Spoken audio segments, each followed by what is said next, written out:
Good afternoon, everyone. Welcome to this paper launch for the military sciences team at RUSI in collaboration with representatives of the armed forces of Ukraine. As I'm sure you'll all be aware, the lessons that we're all learning, and of course our adversaries are learning as well, from the first major force-on-force peer warfight that has occurred in Europe since arguably the Second World War, is something that is dominating military thinking around the world, both in terms of, in the West, the calculations and the lessons required to help work with Ukrainian partners to optimize ongoing support for the war as it progresses. And also, of course, for Western forces and for China and indeed Russia itself, looking to reorganize their own forces and rebuild their own force structures from the lessons of that peer conflict going on in Europe. We're very fortunate today to have all four co-authors of this special report, which include Lieutenant General Mikhailo Zabrodsky, who is one of the foremost commanding generals in the Ukrainian armed forces. Unfortunately, due to Russian continued action against the Ukrainian infrastructure, and therefore concerns around not only his workload, of course, but also the connectivity issues that are going on in Kyiv. His address has had to be pre-recorded, so we will hear that first. Then we'll go to Alexander Daniluk, who is chairman for the Center of Defense Reforms for the Armed Forces of Ukraine, and then on to the RUSI land warfare team, so Dr. Jack Watling, as well as Nick Reynolds, and they will speak consecutively after that. Once everyone has spoken, then we will move to questions and answers with the audience. I'd remind everyone who's tuned in to use the Q&A function at the bottom to start writing out your questions as we go along, and then I will pick those and allocate them as I see fit. Tremendous power as the chair, suddenly being something an air power fellow is not normally used to. So I'm looking forward to this and to learning. Without further ado, I think we'll go straight into the pre-recorded address from the Lieutenant General.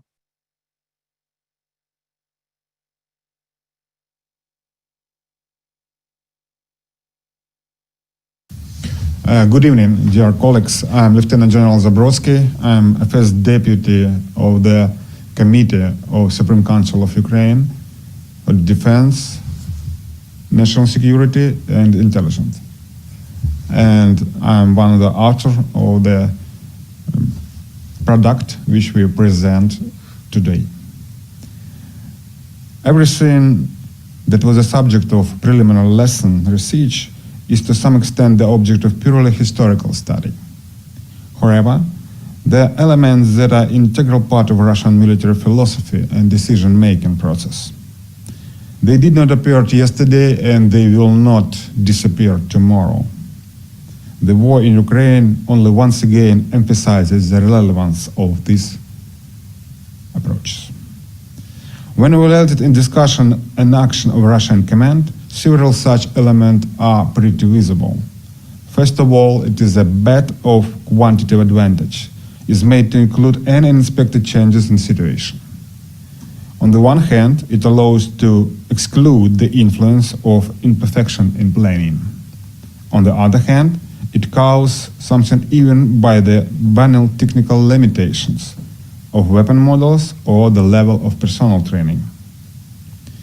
Contrary to classical military approaches, any uncertainty or lack of information is interpreted by Russians in favor of their own estimates. In this illogical element, there is a kind of combination between self-confidence and ordinary self-relevance. There was also traditional Russian hope for the best, sometimes without any reason for it. Limited initiative, because of need to adhere to the original plan of action. Such limitation is not a reason for imprudence or lack of flexibility. The main reason is fear of liability, especially in case of fail. After all, the criterion for all final evaluation remains the adherence to the document provisions. A break of the logical connection between the understanding of situation by higher commander, like division or army level, and the middle level of command, as a brigade commander and battalion commanders. The inconstructive principle that commanders always right becomes the basis of management in Russian army. To a large extent, this was facilitated by the command administrative style of leadership, which is implemented at almost all levels of Russian military administration. A thorough-level approach to the logistical support of combat actions. It is closely related to the erroneous assessment of the duration of facilities. This applies not only in initial period of war, but also to any subsequent separate operations during the war. The lack of practice of management of military groups at the top command is quite logical. No amount of staff exercise and training can restore at least some reality of movement of hundreds of thousands of men and dozens of thousands of military equipment. Inconsistently, the level of planning and the level of individual training and training of small units. It is a unique situation when some try to fight based on the books in which it is written that their subordinates already know how to fight. This was enough for an introduction of troops with simple movements, but it turned out to be critically insufficient for conducting the maneuveral war, which was imposed by the army forces of Ukraine. And the last element, in preparedness of the Russian armed forces to act against the enemy with approximately same level of technological equipment. For the first time after the World War II, they are dealing with a technically advanced enemy, and not with a separate unit, but with regular armed forces, mostly with experienced and motivated personnel. All these elements create a mind-blowing combination of the following features of decision-making and implementation by the Russian command. It could be imagined as a square for four corners. First of all, this is predictability. It is expressed in the strict need to adhere to doctrinal provisions and classical technique and methods. If a new understanding or a valid proposal appear, their acceptance is possible only after it is reflected in the instructions and guidelines. The next corner is inertia. Changes in the environment are difficult to perceive and are always questioned. Making a decision outside of initial plan, not to mention its implementation, always reveals a significant problem. The reason for this is the need to be responsible for one's action, both in case of failure or in case of success. Persistence. Many need to follow the provision planning, the ability to use the same times of maneuver or the same means dozen times. The influence of the Russian military school is evidence, according to the views of which quantity should soon or later turn out into quality and give the necessary result. Ingenuity. By this is ingenuity of certain kind. This is not even a search for the solution of problem in general understanding. Such a process is more like a sequential test in practice of all options available in a given situation. Perhaps the preliminary lessons we did not manage to cover the entire range of issues that are interesting for research and formulation of the necessary conclusion. However, the intended direction can become a good basis for some more detailed considerations and the individual elements. Thank you, gentlemen.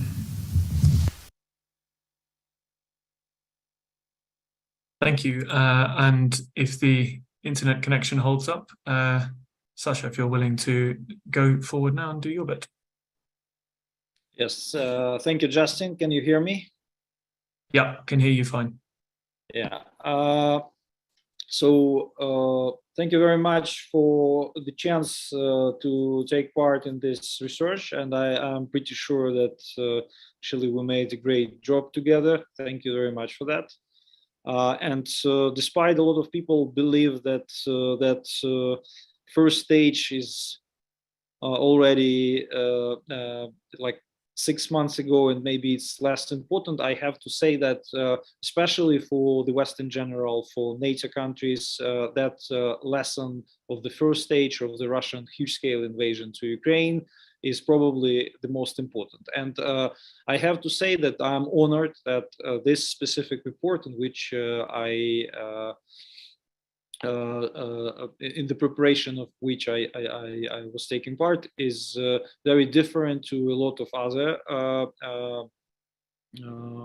experts' opinions, because this one is probably the most detailed report, in which you can find the explanation why Ukraine not only survived the invasion itself, but also created the preconditions after which Ukrainian armed forces managed to liberate significant part of the territory of Ukraine occupied in the first weeks, actually, of the invasion.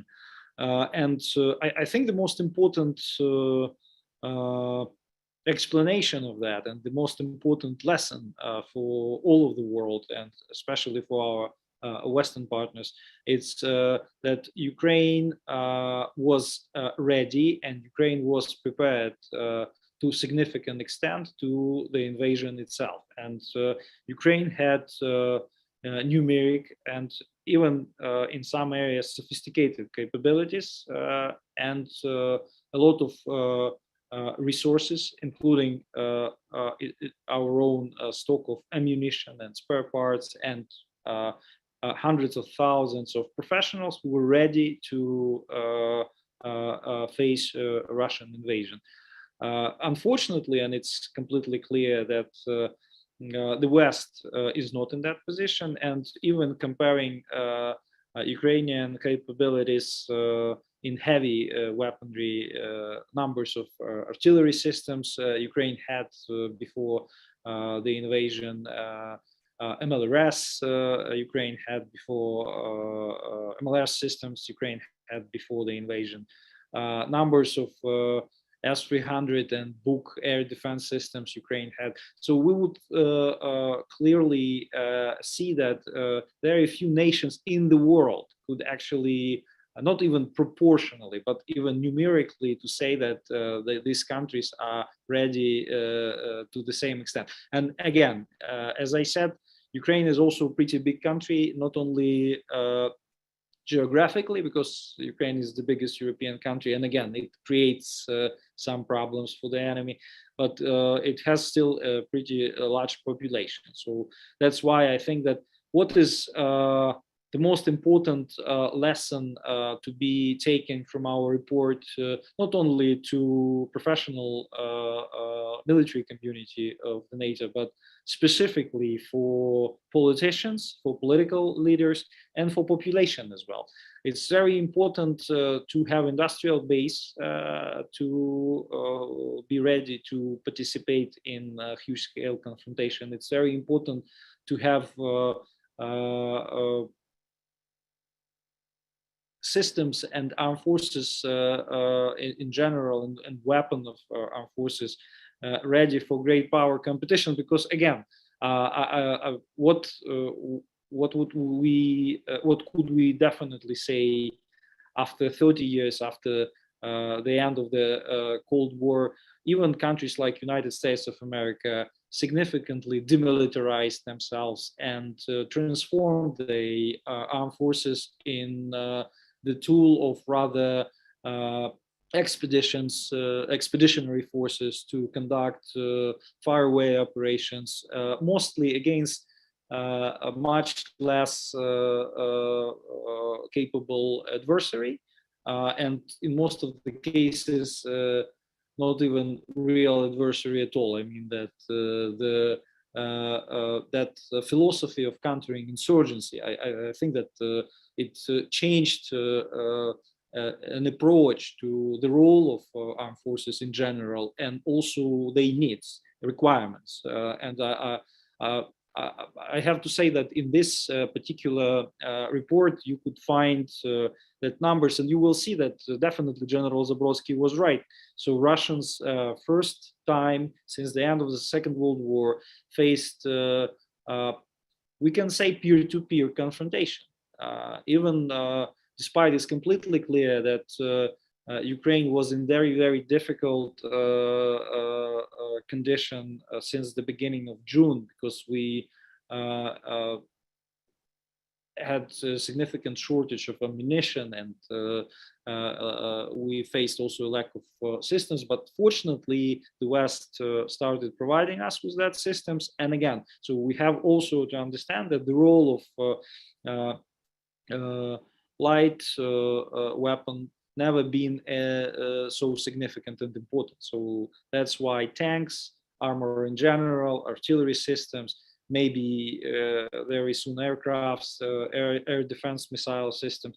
This is what really helped Ukraine in the actually that 6 months after the period which is described in the report. And also, again, we can see that it's not only the lack of political will, but lack of capabilities to be shared with Ukraine. So actually, we have to be honest that NATO was not ready to, and probably is not ready for the such a huge scale military confrontations, which unfortunately, as we can see, are possible. Thank you for your attention. Thank you, Sasha. And on to the Jack Watling. Thank you very much, Justin.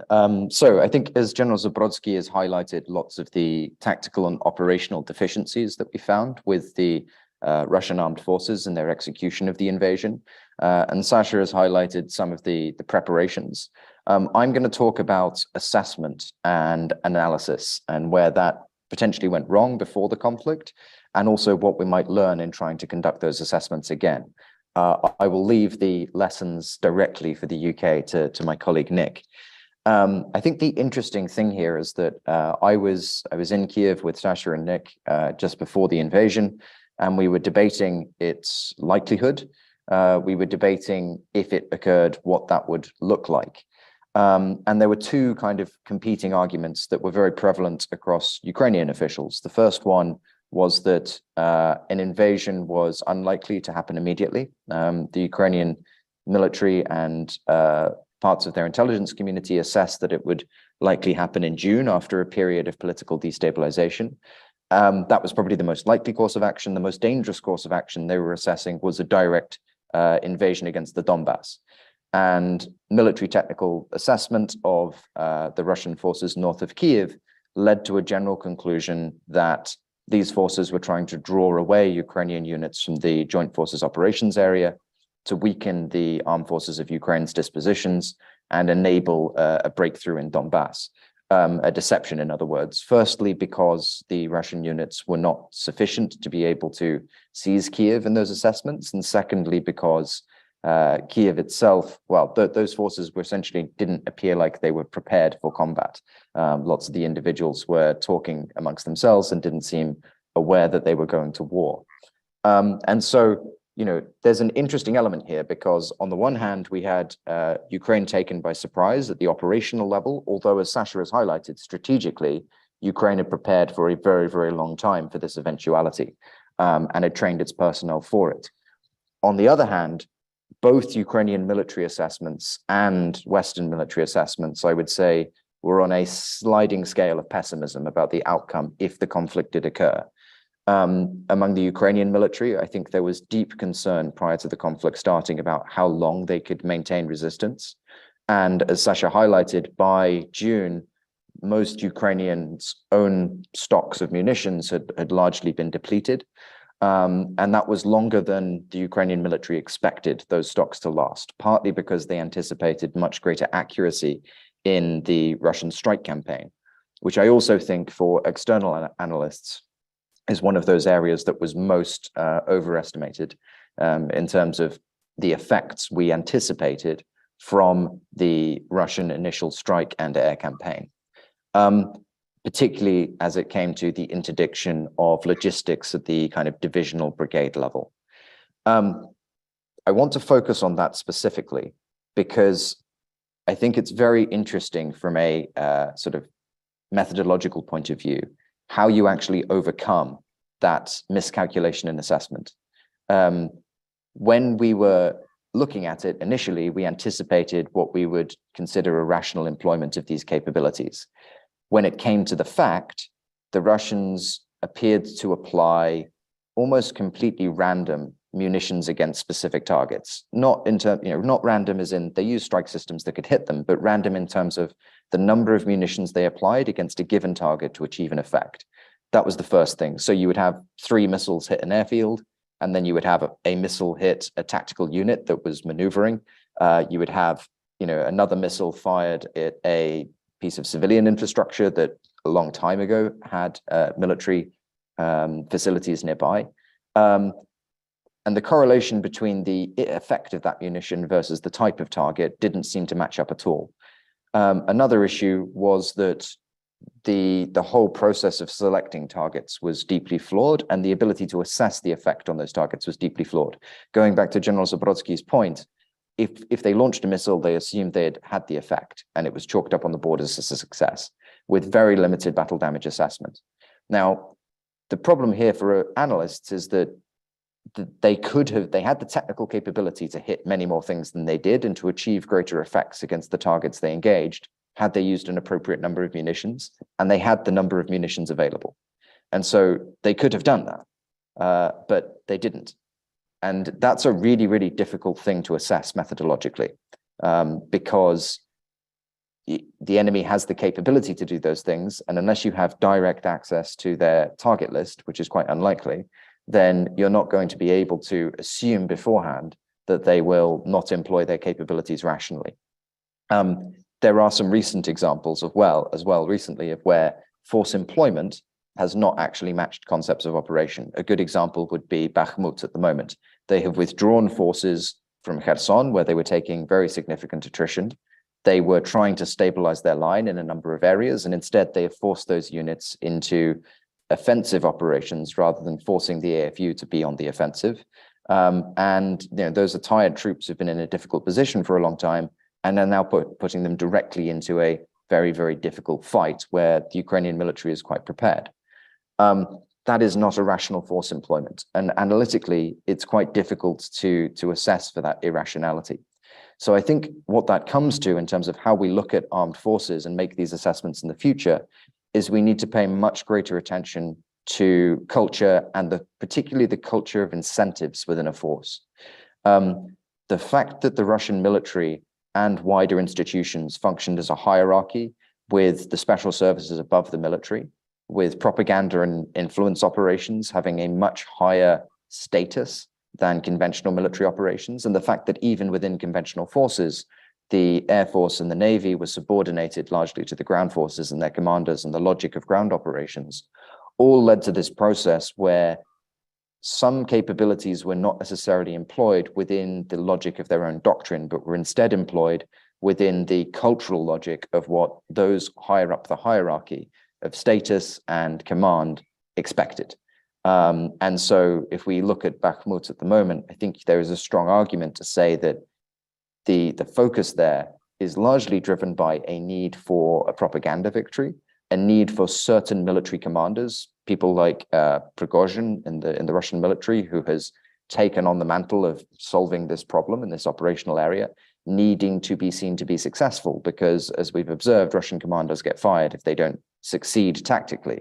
But the cost of achieving that success at the operational level and the resources it takes doesn't seem to factor in very much into that calculation. And so we keep seeing the subordination of military logic to political logic, not just political logic with a big P in terms of the political echelon in Russia, but political logic with a small p in terms of the hierarchy and status inside the armed forces of the Russian Federation. And so how we integrate cultural analysis in that way into military technical assessment, I think, is a critical element of making sure that we assess both the mistakes our adversaries are likely to make, but also where they are not going to conform with the way that we anticipate them operating. And that's going to be a significant methodological challenge in the future for people like myself and other analysts who are trying to work out what the adversary is likely to do. But it's a very important methodological challenge. And with that, I will hand over to Nick to discuss the specific lessons for the British and our partner militaries. Over to you, Nick. Thanks, Jack. So yes, just to summarize some lessons learned for the British military and indeed for other NATO allies, and certainly for other Ukrainian international partners. I think, first of all, as Jack has talked about precision fires, despite some of the targeting failures on the part of the Russians. One thing that has been proven is the Russian technical fires capability is very, very good, even if it was poorly employed, and that in future there will be no sanctuary from precision fires. What should be thought of as the operational depth that is vulnerable to this is now not measured in tens, but hundreds of kilometers. And this has particular implications for C2 and headquarters structures for militaries and for the logistics networks. What should the footprint of these be? What should their signature? How should their signature be managed? And also, what capabilities can be taken away from what would normally been held at the operational level and held as reach-back capabilities in order to minimize that footprint? Because this with better targeting would be a very serious challenge. Secondly, I would say that it's also clear that warfighting demands significant slack capacity. Volume still matters, certainly as Sasha has alluded to. Now, artillery is perhaps one of the most obvious ways this has manifested, but also in the terms of the amount of ground combat units that have been required, and combat support. I know we've spoken about munitions, stocks, and industrial capacity. Sasha, you mentioned those as a significant issue, but to think of these in more operational terms, I would also say that the ability to absorb setbacks and push past a single campaign season. This is something that the UK would do best to prepare for. Now, in pre-war hypotheses about the nature of future war, there was a lot of talk about the importance of the first battle, and due to the expense of it and the expense of some of the bespoke precision capabilities that we acquired, a lot of second echelon forces were sometimes they received inadequate attention. The idea being that if that first battle was won by one side, then the other side, second echelon, even if it did exist at scale, would simply be a helpless target. Now, this is perhaps not quite true. What we're more seeing is the idea that the high-low mix, with both the volume of precision munitions to conduct that first battle, but also the volumes of what we might think of as more traditional munitions in terms of, from rifle and machine gun ammunition all the way up to area effects, indirect fires from artilleries, be that barrel or tube or rocket. That matters. And so maintaining those capabilities across the board in sufficient depth is something that needs to change. This is something that a lot of militaries, the UK is not the only one who has cut corners on this.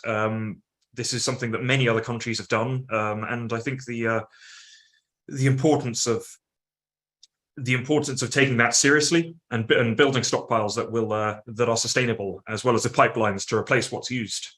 This is very important. Thirdly, UAS and counter-UAS. Now, this was definitely predicted before the war, that UAS would be a pivotal capability that has now come to maturity. This has turned out to be true, and the fact that UAS and counter-UAS now need to be plugged into all branches and echelons should come as no surprise to anyone. However, the nature that UAS should take does deserve some attention. Now, the US survivability that we're witnessing, both on the Ukrainian side and the Russian side, is very low, perhaps 3 to 6 days. Both sides refer to UAS as munitions. They need to be cheap, simple, and single role. Now, the UK and other countries, as early adopters, had many advantages when learning how to use UAS. But from much of their more recent use in the war on terror, was in an expeditionary context using smaller forces where there were high political costs to even low numbers of casualties. And this meant that the design requirements were different. A lot of the designs that we adopted were expensive, with multiple payloads on each airframe, and there was a high level of regulation and assurance required around getting them certified and around training them and using them on exercise. This model that has previously been developed would not be well suited to the kind of warfare that we're witnessing in Ukraine. It would result in the UK, for example, really struggling to sustain a UAS fleet after sustaining even a moderate level of losses. Now, I would also say this, that while UAS and precision fires, part of that kill chain, when tied together, has been, has received a lot of attention in the public discourse, I think there is a missing element here, particularly when both sides engage in that initial shaping battle to decide which one has the ability to use precision effects, and which one can disrupt its adversary, the enemy's ability to inflict those precision effects upon it. And that's electronic warfare. Electronic warfare is that missing piece of the puzzle. And that's because the initial, particularly wide area detection, which enables those kill chains, occurs in the electromagnetic spectrum.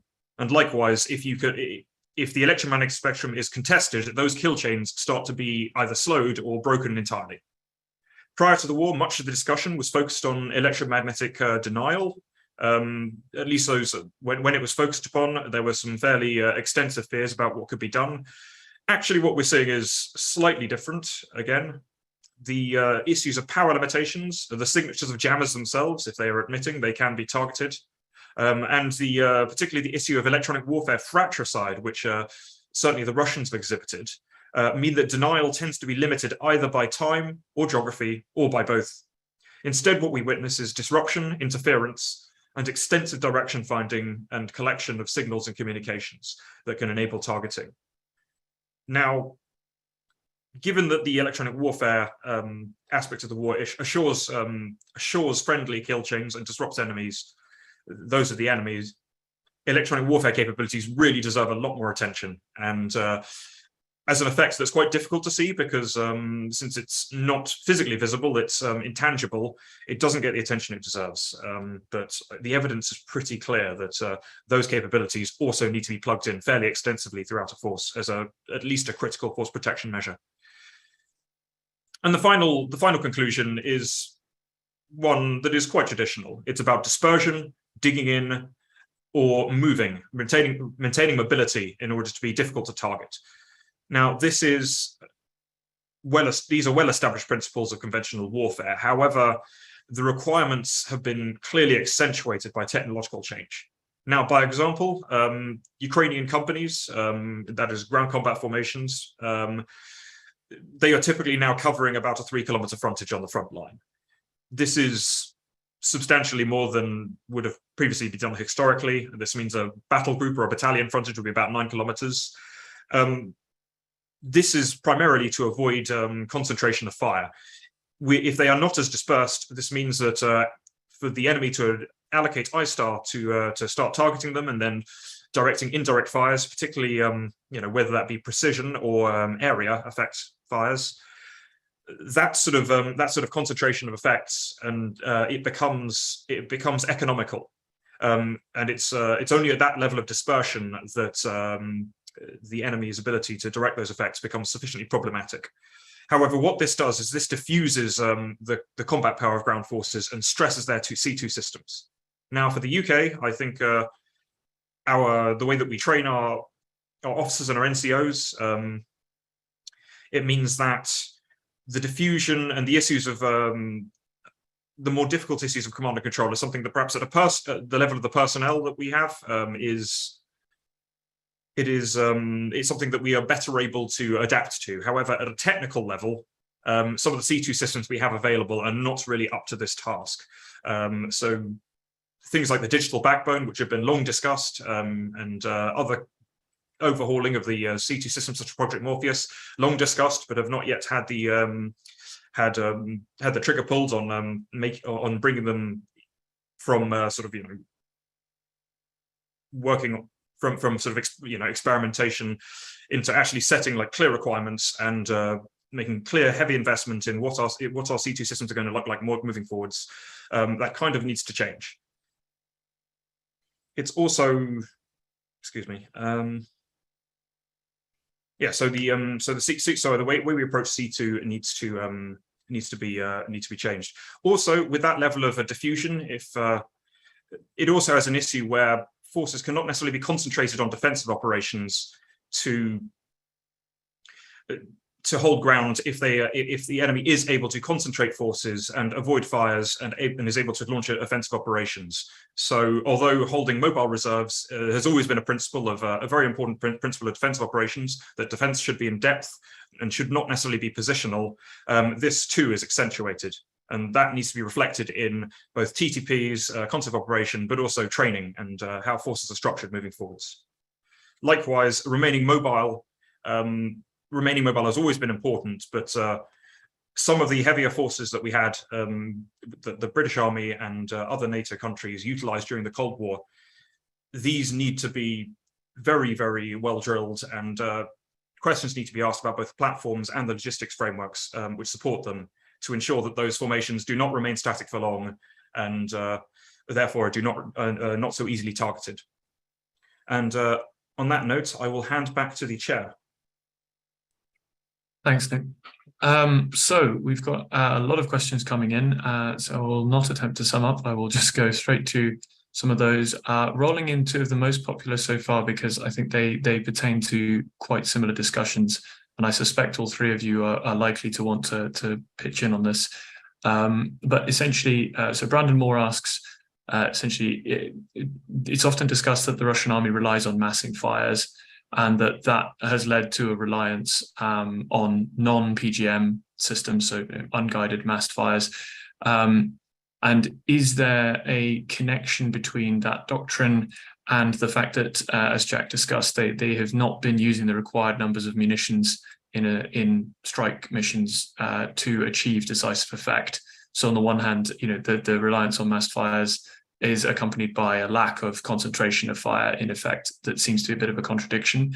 And in a, I think, slightly linked question, Shona McKenzie asks, the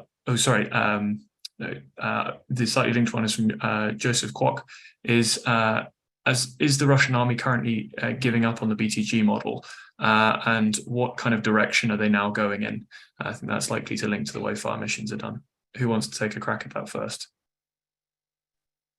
Happy to jump in if you, yeah. Go on, Jack. So very briefly, I think on the fires question, it demonstrates that Russian planners are not used to using large numbers of precision fires. They weren't firing these things in exercises. It may also reflect the fact that lower level units were not given enough time to plan, and that might well have included those who were allocating fire missions. I think another aspect of it is that a lot of those early fires were demonstrative, right? The Russians wanted to take over Ukrainian infrastructure, not destroy it. And a lot of their concepts were around achieving shock and awe. And so just hitting targets rather than completely eliminating them was probably closer to the intent that was given. So I think there are a number of things that contributed to it.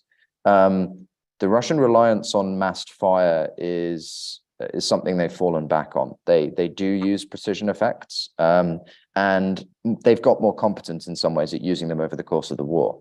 The targeting campaign for knocking out Ukraine's power grid, for example, demonstrates a much closer matching of munitions to effect over the last couple of months than what we observed earlier in the conflict. So it's worth noting as well that as they have used these capabilities more, they have got more competent with them.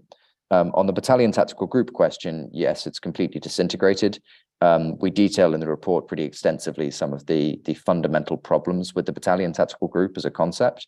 Ultimately, they boil down to the units not being trained together and not being familiar with each other, the units not having a sufficient staff to be able to properly employ all of the capabilities that are underneath them, and a lack of matching capabilities assigned to a BGG versus the task that it's employed for. So they were being treated as interchangeable even when they'd been heavily attrited.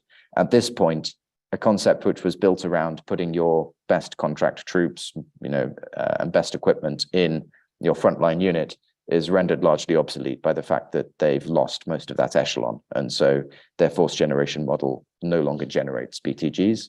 Also, having lost most of their, or a lot of their junior leaders that were in that initial wave, they are having to rely on companies and people who are less experienced at command and therefore are not able to coordinate all of the assets that would have been in the BTG. And so we're seeing, on the one hand, planning come up to the brigade level or higher, and tactical operations coming down to the kind of company level, and the hollowing out of the battalion sort of level in between in terms of how they employ capability. But yeah, happy to hand over to others to pitch in. Sasha, did you want to jump in then?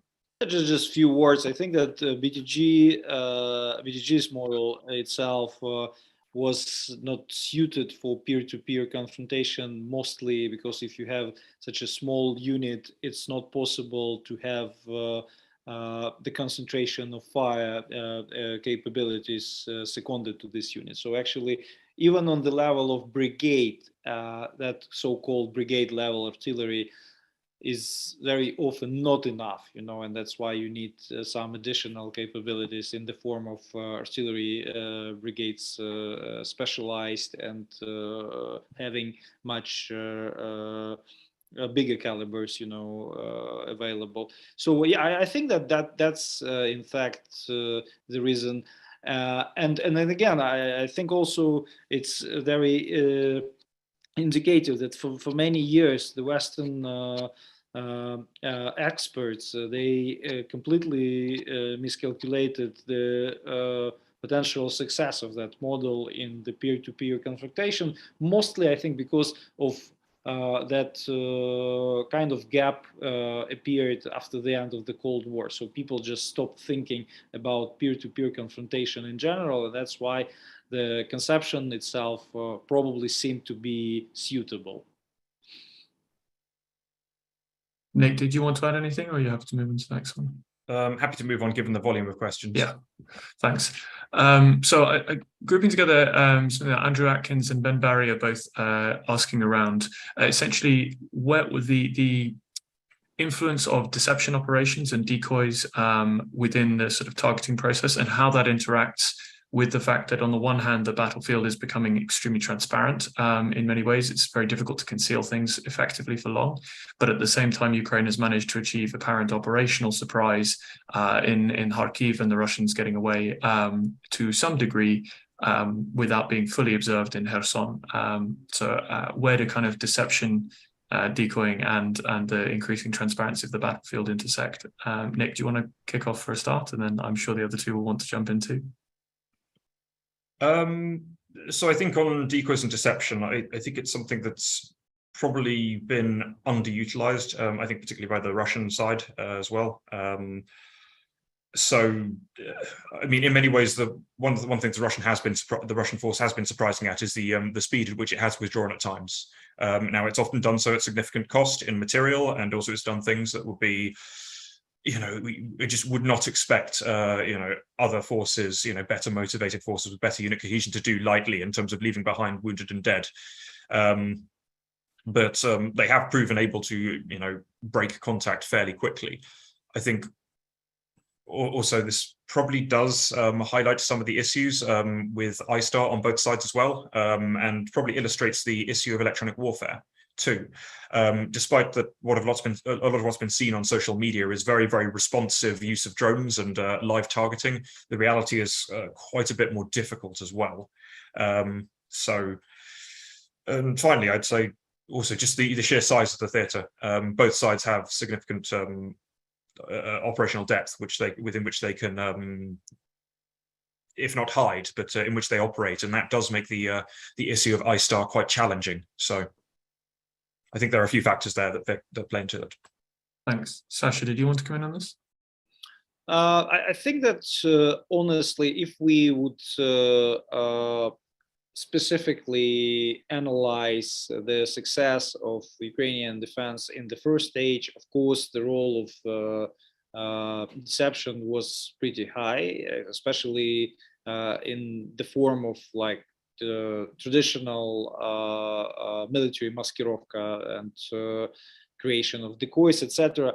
I think that it's very, very important to mention that Ukrainian air defense system survived significantly because of successful deployment of deception measures. And again, I have to say that one of the most important and the most strategically important support the West provided to Ukraine before the invasion was intelligence support, including geospatial intelligence support. And this is probably the single area in which Ukraine had and still has the superiority. So that's why, again, and it was completely clear that this is Russian weakness. And I don't see how this weakness, because it's actually,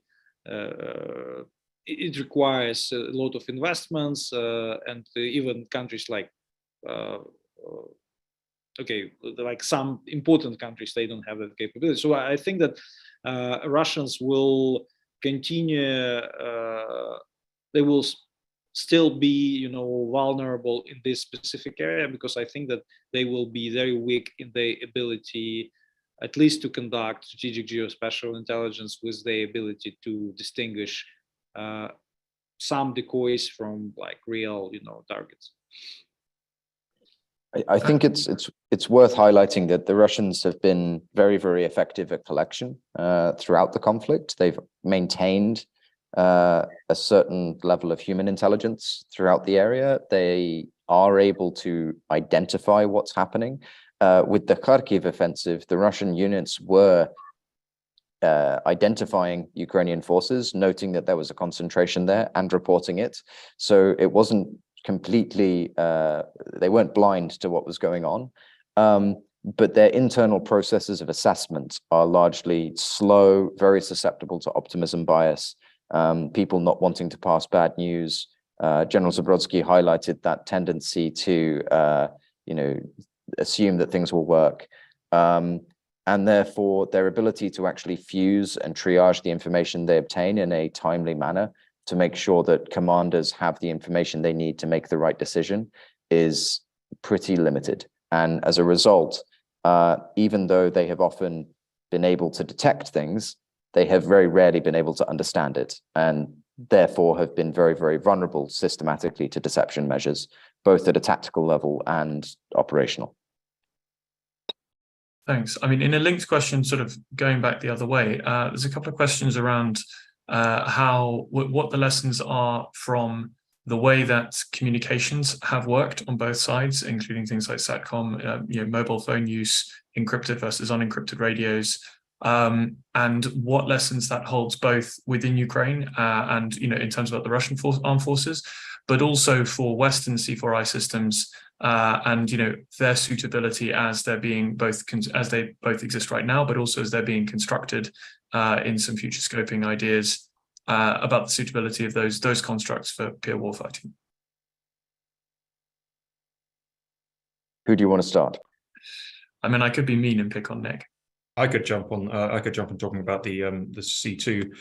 I mean, I think the survivability of a lot of units using some fairly unencrypted or not very resilient C2 structures is it's worth noting. I don't think we should assume that just because some C2 solutions may be off the shelf and fairly basic and possibly not ideal, it makes them overly vulnerable. They are still usable. It's more about the exposure of the force to more risk, as opposed to making their sort of ability to operate non-viable.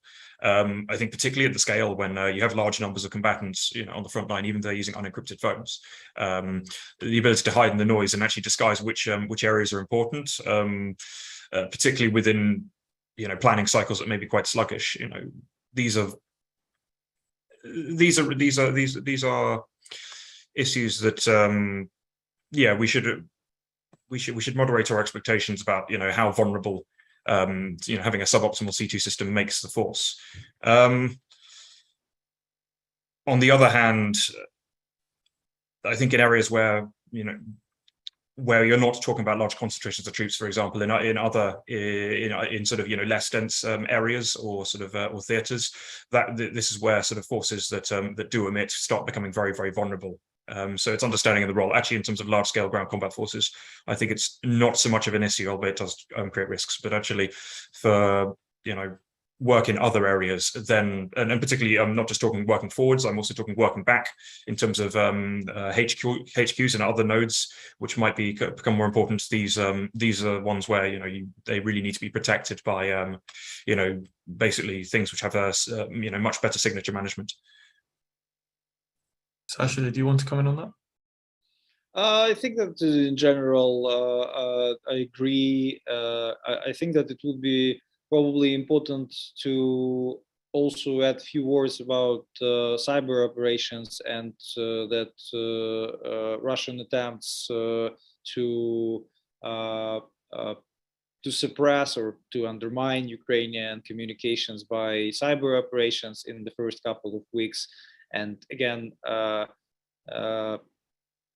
still there is sort of discussion that Russian cyber capabilities appeared to be much less sophisticated than everybody expected. But I have to say that, as well as in the case with conventional capabilities of Ukraine, which were peer-to-peer model to Russians, we have to say that Ukraine has like a pretty sophisticated, pretty well developed and huge system of cybersecurity. So we have a lot of different units, and just for your understanding of the scale, the key agency responsible for protection of Ukrainian communication, State Service for Special Communication, has about 10,000 uniformed officers. Not all of them, of course, responsible for only cyber security. Some of them also provide physical protection for that capabilities. But still, it's literally an army of cyber specialists.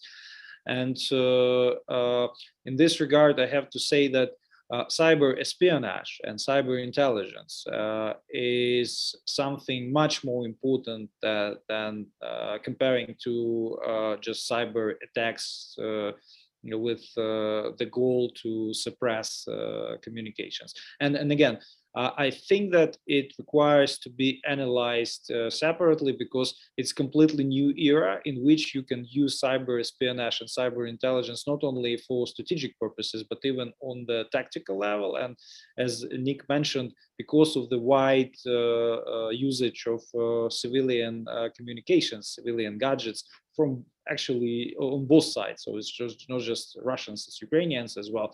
So the role of cyber intelligence, I think, will be growing. Very, very briefly, I think I would add that some of the more specialist units and capabilities have actually proved not very survivable, because while they might have low probability intercept, low probability detection communication systems, once the signature of that particular communication system is understood, it can be mapped and targeted and reacted to very quickly. In many ways, this has been an advantage for the Ukrainians, the fact that they have received so many different kinds of radio and pieces of equipment, and integrating so many different ways of building bearer networks. That, and the fact that they're fighting inside an infrastructure that they control, has made it much, much harder for the Russians to map and understand what they're seeing in the EMS from a targeting point of view. And I think that's probably made communications much more survivable. Where the Ukrainians have relied on older communication systems that the Russians understood, electronic warfare effects and others have been much more effective. And I think what that highlights is that what you want is a consistent set of portals or apps or interfaces that you can use to extract and exchange data through your bearer networks. At most echelons, the Ukrainians have a number of planning tools that can be accessed through, I won't be too specific, but through a lot of different bearers. But you actually want to be quite flexible about the bearers that you're employing. And the inconsistency of the signature across a lot of different kinds of units is probably very, very useful in terms of reducing the enemy's ability to do electronic intelligence and to rapidly bring to bear effectors that will penetrate and disrupt and degrade those communications. Thanks. There's a question that's been consistently outvoted. Again, another one from Shona McKechnie. Apologies for mispronouncing your name the first time, but about what we can learn in the UK and NATO more broadly about the protection of critical national infrastructure from the Ukrainian experience. And also a somewhat linked question, although it also touches very much on the tactical side, about where the place of counter-UAS responsibility now sits. Is it no longer an air defense responsibility, but a responsibility for all units? And how does that play into both the frontline challenge and also the infrastructure challenge?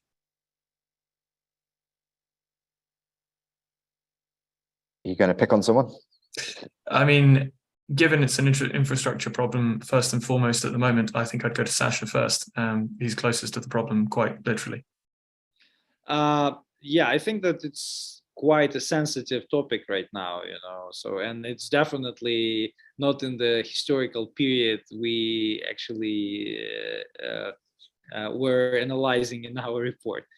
So yeah, maybe it would be somebody else who would answer that question. Yeah, because for me, it would be also politically sensitive to answer it.